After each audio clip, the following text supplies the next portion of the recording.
Chạng vạng tối, trong sân nhà Hà Mãn Du truyền đến tiếng trống nhạc. Võ Tòng, cậu nói đúng. Họ không dám đưa người vào sân nhà tôi. Tiếng trống vang lên, mọi thứ vẫn bình thường. Tôi là trưởng làng, tôi phải thắp hương và quỳ lạy anh tôi. Trong lòng trưởng làng, một chút tự trách không thể xóa nhòa. Ông ta lấy uy tín dựng lên trong 2 ngày nay là một việc ngu ngốc. Bây giờ tôi hiểu rồi, nếu muốn gây chuyện với hai anh em nhà họ Vương, cứ nên nghe ý của cháu trước. Chú Ngân, chú không sợ bị họ kéo lại đòi tiền sao? Hê hê, chỉ cần họ không kéo người vào sân nhà tôi để dọa người, thì họ muốn làm gì trong sân nhà họ cũng được. Võ Tòng ôm con trai đang quấn lấy chân mình. Con trai, ba dẫn con ra ngoài đi chơi nhé. Dạ, mẹ cũng dẫn theo. Mẹ không thể dẫn theo, mẹ phải trông nom em gái. Cắt đứt quan hệ với Hà Mãn Du là một chuyện, đi thắp hương, vái lạy, tế lễ lại là một chuyện khác. Liên, anh đi với chú trưởng làng một chuyến. Em đứng ở cửa lớn nghe tiếng kèn, là anh thổi. Anh biết thổi kèn à? Anh thổi ra cho em nghe đi. Liên, vậy em đứng ở cửa lớn nghe. Võ Tòng, cậu biết thổi kèn à? Chú Ngân, vài năm trước ở thị trấn tôi học lén. Hôm nay đúng lúc dùng đến. Võ Tòng ôm Văn Văn, cùng trưởng làng đi đến sân nhà Hà Mãn Du. Tiếng trống kèn, Gia Quyến khóc lóc. Mấy người khác cũng mặc tang phục quỳ trước linh đường. Hôm qua, Hà Mãn Du hét lớn nhất, cũng là người duy nhất nằm xuống. Chú Mãn Du, kiếp trước kiếp này nhân sinh vô thường. Nợ người khác thì sớm muộn cũng phải trả, không thể trốn thoát. Trưởng làng cũng quỳ trước mặt bàn thờ. Hai câu nói mà cháu trai nói khiến ông ta hiểu ra. 18 năm trước, Hà Mãn Du dẫn đầu đoàn người trói tay cha của Võ Tòng diễu hành trên đường. Ôi trời ơi, ông anh Mãn Du ơi, anh ra đi thanh thản anh ơi, sớm đầu thai anh ơi. Trưởng làng khóc oạt. Võ Tòng kinh ngạc đến mức há hốc mồm, câu này sao có thể nói lung tung được. Trưởng làng, ông đang làm gì vậy? Trưởng làng đột nhiên ngừng khóc và thì thầm. Đừng nói linh tinh, ông ta đêm nay sẽ tìm tôi phải làm sao đây? Tôi khóc cho ông ấy nửa đêm sẽ không đến nữa. Võ Tòng đứng dậy, mặt đầy vẻ đen tối, đứng bên cạnh đội kèn. Ông anh ơi, ông anh không nói không rằng đã đi rồi. Khi không nghe thấy tiếng khóc của trưởng làng, tiếng trống kèn cũng dừng lại. Võ Tòng ôm con trai đang quấn dưới chân, đi đến chỗ người thổi kèn. Anh tới chứ, để tôi thổi kèn một lát, kết hợp với trưởng làng. Anh biết thổi chứ? Tôi thử xem sao. Vương Nguyên Đán và anh trai của hắn ta đã xong đời rồi. Mọi người đều biết, chỉ vì hai thằng khốn đó muốn gây chuyện với Võ Tòng. Vì vậy, mọi người trong làng đều coi Võ Tòng là người có bản lĩnh nhất làng. Khi anh ta muốn thổi kèn, Tuế Chư không dám từ chối và đưa cho anh ta. Võ Tòng cầm lấy kèn, lấy khăn tay trong túi ra lau qua rồi thổi thử. Người thổi kèn Tuế Chư lập tức nghe ra Võ Tòng đã từng học thổi kèn, và kỹ năng thổi kèn của anh ta không tệ. Giọng này rất chuyên nghiệp, không vòng vo nữa, trực tiếp chơi một bài ca khúc của người anh hùng. Ông chú Hà Mãn Du rất thích lúc gặp chuyện bất bình thì hét lớn một tiếng. Khi cần ra tay thì ra tay. Hôm qua không phải là như vậy sao? Rất xứng đáng. Đây là bài kèn mà Võ Tòng thổi sao? Sao lạ thế nhỉ? Kim Liên cảm thấy mình nghe mà máu nóng sôi lên. Kèm theo tiếng kèn, trưởng làng vẫn đang khóc toáng lên. Nhưng sau đó ông ta không khóc được nữa. Ông ta cảm thấy bài kèn này có gì đó không ổn. Làm sao nói nhỉ? Khiến người ta muốn hét lớn một tiếng rồi xông lên đánh người. Nói chung là trước giờ chưa bao giờ nghe thấy. Võ Tòng thổi xong kèn, đưa cho Tuế Chư. Đi đến chỗ Hà Thuận. Anh Hà Thuận, ngày nào chôn cất cha anh? Võ Tòng, là ngày kia. Ý của Võ Tòng là đến ngày chôn cất. Anh ấy lại thổi 2 bài nữa. Võ Tòng, cảm ơn cậu đã giúp bố tôi thổi kèn.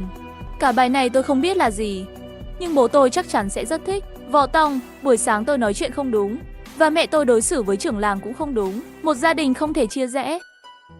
Hôm qua, nhà Hà Mãn Du đến đòi bồi thường với trưởng làng. Dưới sự hòa giải của sếp Lỗ, Võ Tòng thay trưởng làng lấy 1.000 tệ cho Hà Mãn Du.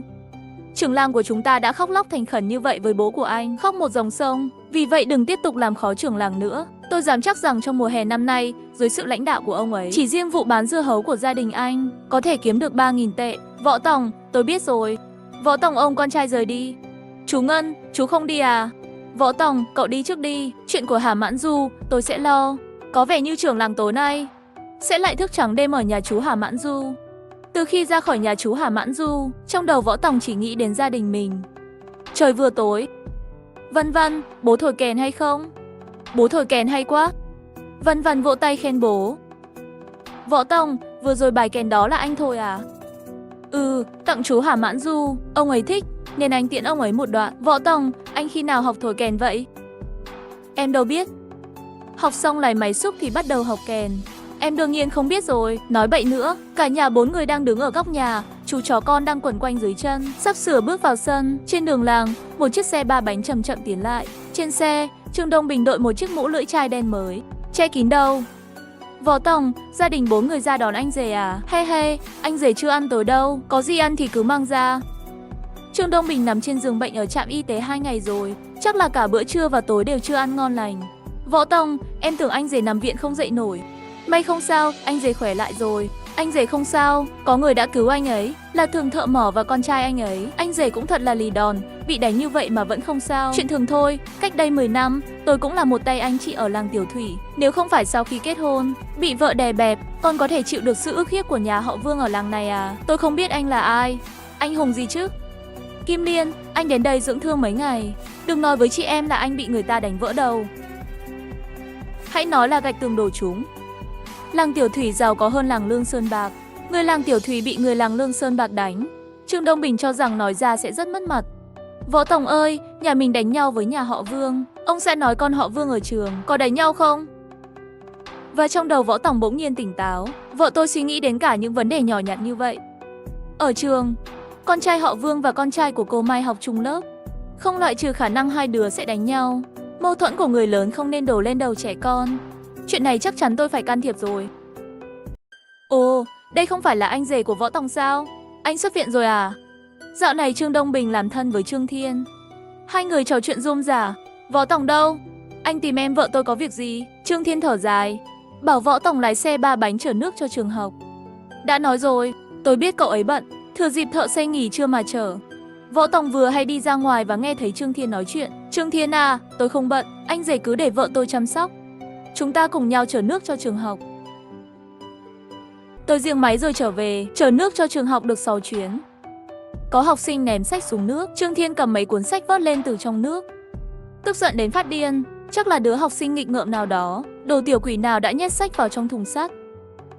Ngày mai tôi sẽ tìm ra đứa nào đã ném sách, tôi sẽ đánh cho nó 2 cái roi.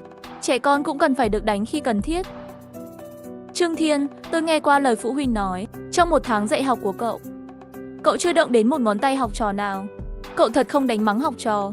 Võ Tổng, dạy đám trẻ này không đánh không mắng cũng không được. Đánh quá nặng thì cũng không được. Cũng không được mắng quá dữ. Đổ đầy hầm nước, Võ Tổng nghĩ đến một vấn đề. Mỗi ngày phải mở một để đổ nước vào hầm chứa, mở khóa rồi khóa lại. Không phiền à, nếu đứa trẻ nào đó làm rơi mất ổ khóa, mở nắp rồi rơi xuống thì sao? Trường học có rất nhiều trẻ em chạy nhảy. Đây là một mối nguy hiểm, có cách nào giải quyết không? Sáng sớm hôm sau, Võ Tổng lái xe 3 bánh lên huyện lỵ một chuyến. Hà Dũng, con trai út của cô Mai, đang đi học. Vừa đi vừa dùng tay áo lau nước mắt. Đang đi học mà sao vậy? Anh Ninh, sách của em bị mất rồi. Hôm nay lên lớp không tìm thấy sách tiếng Việt. Võ Tổng lấy sách ra khỏi cốp xe đưa cho Hà Dũng. Tối qua không có sách, tối qua không làm bài tập, bây giờ sợ phải không? Dạ, thầy giáo sẽ đánh. Ở trường có một ông thầy tên là Hà Mãn Đường, hơn 50 tuổi. Dạy tiếng Việt cho Hà Dũng. Nếu không chịu làm bài tập về nhà, ông thầy sẽ cho học sinh ăn roi. Cái roi khiến em trai trong lòng sợ hãi đến vậy. Dũng, em lên xe đi, anh đưa em đến trường. Coi ông Đường dám đánh em ta không? Xe 3 bánh chạy vút vút về trường Lương Sơn Bạc. Võ Tổng, anh đưa thằng bé đến trường học à? Sách tiếng Việt của em trai tôi, tối qua không biết ai đã ném xuống bể nước. Bài tập về nhà tối qua không làm. Hà Mãn Đường chắc chắn sẽ bắt thằng bé đứng lên đánh đòn. Tôi qua đây nói một tiếng. Chu Bình Bình, giáo viên dạy thay mới đến trường Lương Sơn Bạc, là bạn gái mà anh giới thiệu cho Trương Thiên. Không sao đâu, thầy Đường không đến 2 ngày. Nó là đi giải quyết việc nhà. 2 ngày này tôi sẽ dạy tiếng Việt cho lớp của họ. Dũng, nghe chưa? Cô Chu sẽ dạy tiếng Việt cho lớp của các em 2 ngày này. Không sao đâu, về lớp đi. Hà Dũng nghe vậy liền quay người chạy về lớp. Võ Tổng thở dài, thật đáng thương. Trẻ con tội nghiệp, ông thầy đó đánh chúng sợ đến vậy. Cô Chu, nghe lời tôi khuyên, hãy dạy các em học hành. Đừng để các em phải sợ. Võ Tổng, anh cũng đến làm giáo viên dạy các em thì tốt. Có cơ hội, tôi sẽ cho các em học 2 tiết. Võ Tổng không muốn làm phiền Chu Bình Bình dạy học, liền quay người đi ra khỏi trường. Lên xe. Võ Tổng đi dạo trên phố huyện 2 tiếng. Xe 3 bánh chất đầy. Mua cho con trai đồ ăn vặt ngon, mua cho vợ đồ trang sức đẹp và một máy bơm nước cho trường học. Nhìn thấy quảng cáo nhỏ và thông báo tìm người trên cột điện, ký ức tiền kiếp lại ùa về. Võ Tổng dừng xe. ngẩng đầu nhìn thấy thông báo tìm người trên cột điện. Ngụy Tiểu Văn, thường gọi là Văn Văn, chiều cao 91 cm, cân nặng. Võ Tòng trừng mắt há miệng, trong đầu hắn nghe như sấm. Tiền kiếp, 15 năm sau khi nhìn thấy thông báo này, Ngụy Tiểu Văn mới được tìm thấy. Đứa trẻ 3 tuổi rưỡi đã 18 tuổi. Mọi thứ đều khác, mọi thứ đều thay đổi. Hình ảnh cả nhà đoàn tụ trên TV đã khiến cả nước xúc động. Nhưng Võ Tòng vẫn tràn đầy nỗi buồn. Anh đã ẩn danh quyên góp 100 triệu tệ cho mạng lưới tìm kiếm trẻ em. Giờ đây, anh lại nhìn thấy thông báo này. Việc này dường như là một khúc mắc mà bản thân không thể vượt qua. Phải chăng đây là điều mà tôi phải làm? Điều mà tôi phải làm, không thể tránh được. Nơi tìm thấy đứa trẻ, bây giờ cũng nhớ rõ như in. Đứa trẻ đang ở khu đô thị Đông Cổ, thành phố Tỉnh, khu dân cư Nhuận Ninh, tòa nhà số 33. Trong tay một gia đình, mắt nhìn về phía trước, đôi vợ chồng trẻ, cúi đầu, van xin, bỏ tờ rơi vào tay từng người. Ở ngã tư có đông người qua lại nhất, từng tờ rơi phát cho người đi đường. Trong 99% tuyệt vọng có 1% hy vọng. Võ Tòng nhìn chằm chằm vào đôi vợ chồng phát tờ rơi, đi vài bước tới gần, nhưng lại đột ngột dừng bước. Không được, không thể tùy tiện đi lên nói với anh ta tung tích đứa trẻ. Thông báo tìm người mới dán ra hôm qua. Bây giờ tôi đã biết tung tích của đứa trẻ rồi. Làm thế nào giải thích được, làm thế nào biết được? Hãy suy nghĩ kỹ về điểm này, và bạn hãy giả làm người qua đường đi qua. Lấy tờ rơi từ tay người đàn ông, lướt qua một lượt, gấp lại nhét vào túi áo. Ngày mai đi tỉnh một chuyến, xem con bé có thật ở đó không. Rồi đi lấy xỉ nhập hàng, ra trải giường, chăn, da gối, đồ lặt vặt. Nhà mình cũng có thể mở cửa hàng tạp hóa rồi. Võ Tòng và trưởng làng đứng ở cổng trường. Trưởng làng, chú xem, tấm tôn tre, dù có khóa, nhưng vẫn rất nguy hiểm. Không được, tranh thủ lúc tôi đang xây nhà, dùng xi măng và cắt đổ một tấm bê tông làm nắp. Võ Tòng, tôi nghe lời cậu, ở sân sau nhà mới của cậu, tiện tay đổ một tấm nắp bể nước, kéo đến che đậy. Tiếng chuông tan học vang lên. Võ Tòng, tối qua cậu nói mua máy bơm, hôm nay chưa đã mua về rồi à? Cậu làm việc nhanh gọn thật đó, bao nhiêu tiền? 186 tệ. Tòng ơi, tôi không có tiền, kiếm được tiền rồi sẽ trả cậu. Cái gì của anh thì anh phải trả. Cưới vợ không cần trả tiền sính lễ à? Mấy đứa trẻ nắm tay nhau đi ra ngoài cùng với Chu Bình Bình. Này, các con tan học rồi không chạy về nhà ăn cơm. Vây quanh cô Chu làm gì? Trẻ con thích cô giáo, đứa nào cũng muốn quấn quýt bên cô. Lý Kiến Hà, con nghe lời cô giáo. Ngày mai cô giáo đến nhà con ăn cơm được không? Phải nói trước cho mẹ con biết đó. Cô bé cầm tay cô giáo một vẻ không vui. Nhưng anh với cô giáo Chu còn chưa kết hôn mà. Câu này vừa hay bị Võ Tòng nghe được. Cười một câu suýt nữa đã nói ra. Hãy mở rộng vòng tay ra và lắng nghe. Lũ trẻ đang lo lắng cho hai bạn. Trưởng làng, Võ Tòng, các anh thật sự đã kéo máy bơm đến trường. 180 tệ đó là Võ Tòng trả. Sao mà được? Trưởng làng tức giận. Trương Thiên không coi trọng ông ta. Việc của trường là việc của cả làng. Làm sao Võ Tòng có thể trả tiền? Chuyện này giao cho tôi sẽ nghĩ cách bù khoản tiền này cho Võ Tòng. Lắp máy bơm không phức tạp lắm. Trương Thiên nói anh ấy có thể xử lý, và Võ Tòng không cần phải bận tâm về chuyện này nữa. Cô giáo ơi, ghé nhà tôi ăn trưa nhé. Tôi có việc nhờ cô giúp. Chu Bình Bình cười tươi. Chuyện gì cần tôi giúp? Chuyện mở cửa hàng tạp hóa.